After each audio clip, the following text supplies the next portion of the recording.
Tarekat Naksabandia adalah salah satu tarekat yang terbesar di dunia, dan tarekat ini memiliki banyak sekali pengikutnya. Bila kita berbicara lebih jauh tentang perkembangannya di negara tetangga kita, yaitu Malaysia, tarekat Naksabandia sudah menjadi suatu isu yang sangat panas dan kontroversi dikarenakan tarekat ini yang awalnya dilarang di sana, namun beberapa waktu kemudian tarekat ini diperbolehkan oleh sebagian pihak yang di sana.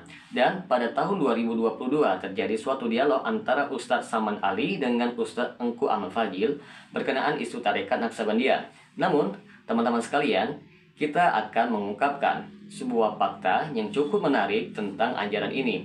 Silakan tonton terus video ini hingga selesai agar kita menemukan fakta yang sebenarnya.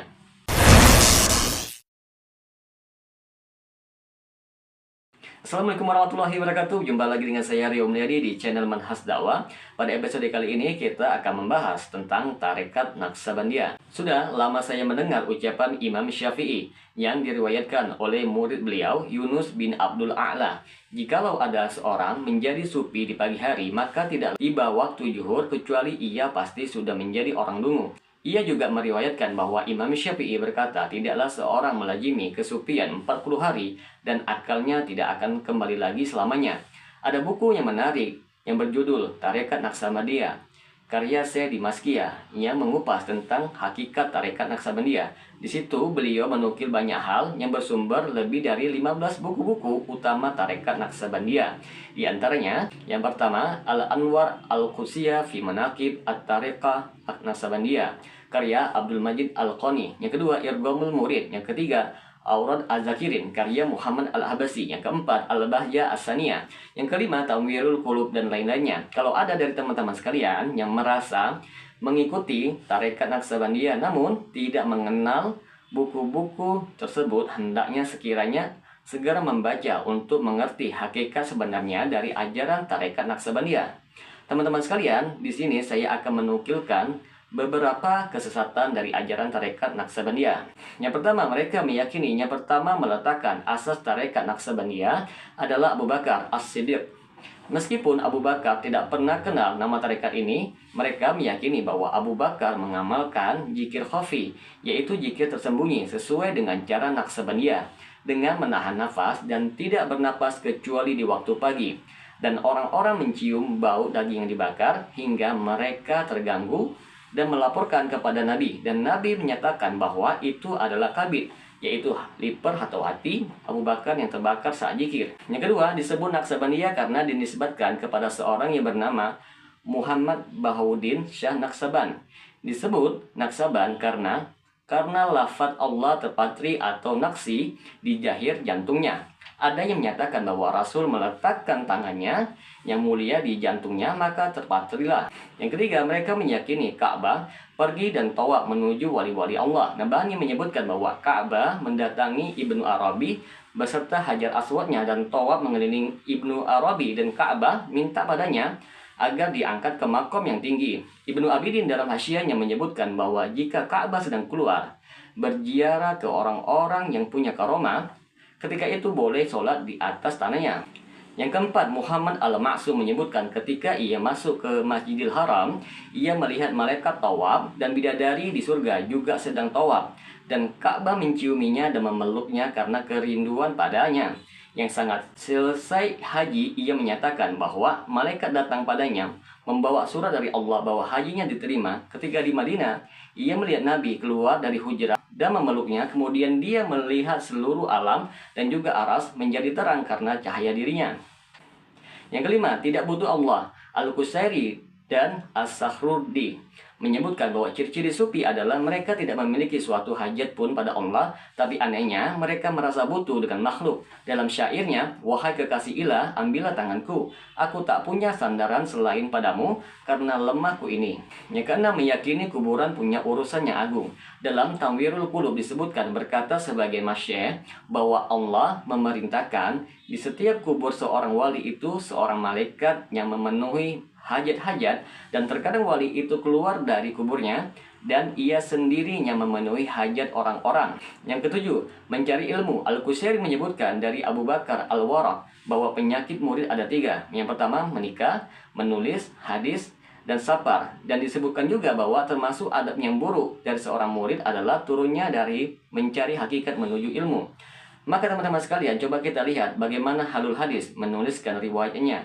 Menjaga sunnah tapi disebut sebagai penghalang dan penurunan. Yang kedelapan, menghidupkannya mati. Dalam kitab Mawahib Sarmadiyah halaman 134, Anwar Qudsiyah halaman 137, Hadaik Wardiyah halaman 137, Jami Karamiyah Aulia Juz 1 halaman 147 disebutkan bahwa Sebaha Nasaban mematikan dengan ucapan matilah. Kemudian orang itu mati dan setelah itu dia diucapkan hiduplah, maka orang itu hidup kembali. Bahkan As-Sarhandi menyatakan bahwa Se bisa menghidupkan dan mematikan, dan menghidupkan dan mematikan adalah termasuk kemestian makom masikah.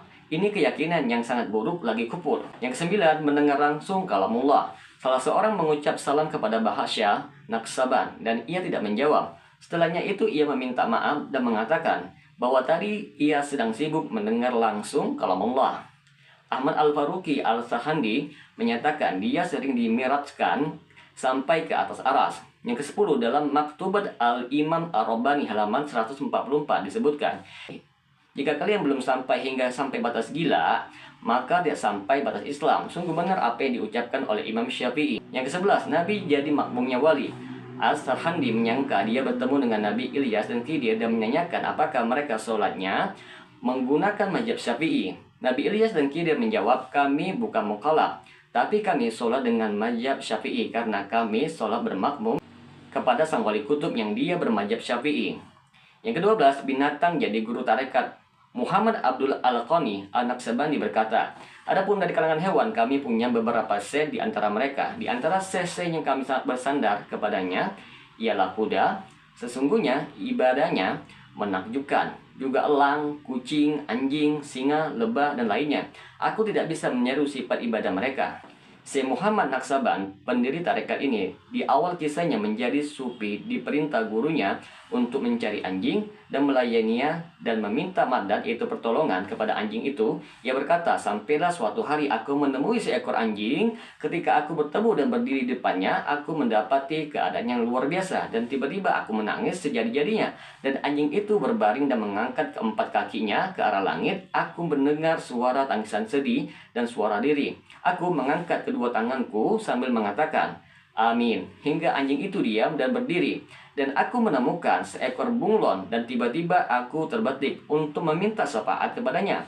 Maka ia berbaring dan menghadap ke langit dan aku mengucapkan amin, subhanallah, alhamdulillah, atas nikmat akal dan nikmat menjadi al-sunnah.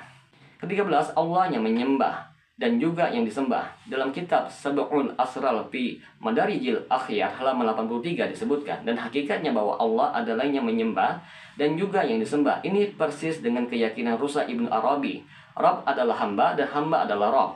Sungguh sangat menyesatkan perkataan ini. Ke-14, belum ada waktu untuk taat pada Nabi.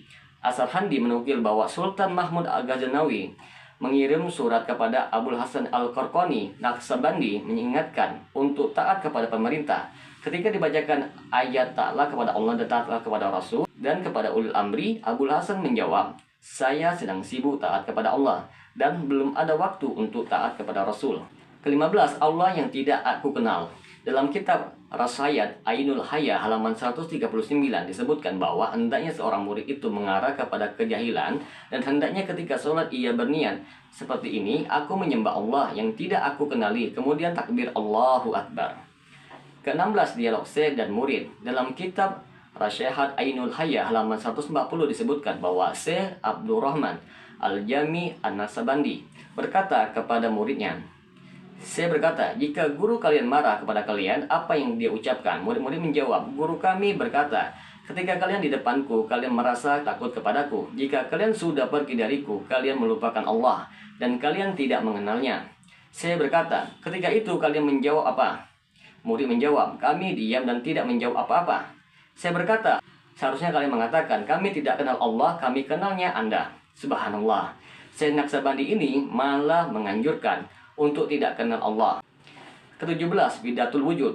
Meyakini bahwa alam semesta ini adalah zat Allah, sehingga mereka memaknai la ilaha illallah adalah la maujuda illallah, yang artinya tiada yang ada ini melainkan dia adalah Allah. Artinya semuanya adalah Allah. Ini keyakinan sesat yang diyakini oleh Al-Halath, yang di akhirnya dihukumi mati akibat kesesatannya. Namun para Syariqah Naqsabandiyah menyesali hukuman mati tersebut.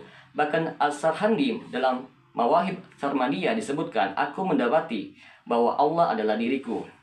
Ke-18, zikir sampai menyatu dengan Tuhan. Dalam kitab Tanwirul Qulub halaman 510 disebutkan bahwa semakin ibadah maka akan diangkat derajatnya hingga akhirnya menyatu dengan Tuhan dan mencapai derajat panah. Jika sudah sampai derajat panah, maka silakan jadi apa saja, karena tidak ada lagi dosa. 19. Pendiri tarekat keluar dari manusia menjadi Tuhan. Bahauddin Naqsaban berkata, ketika aku di sebuah kebun, tiba-tiba aku terkalahkan oleh tarikan-tarikan ketuhanan.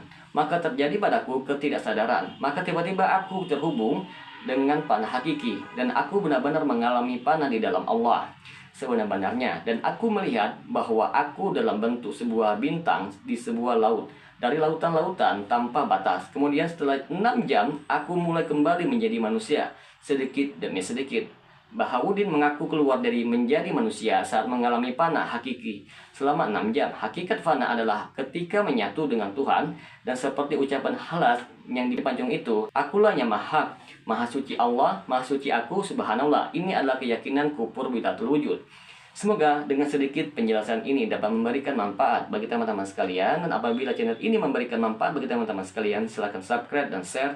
Semoga bermanfaat. Assalamualaikum warahmatullahi wabarakatuh.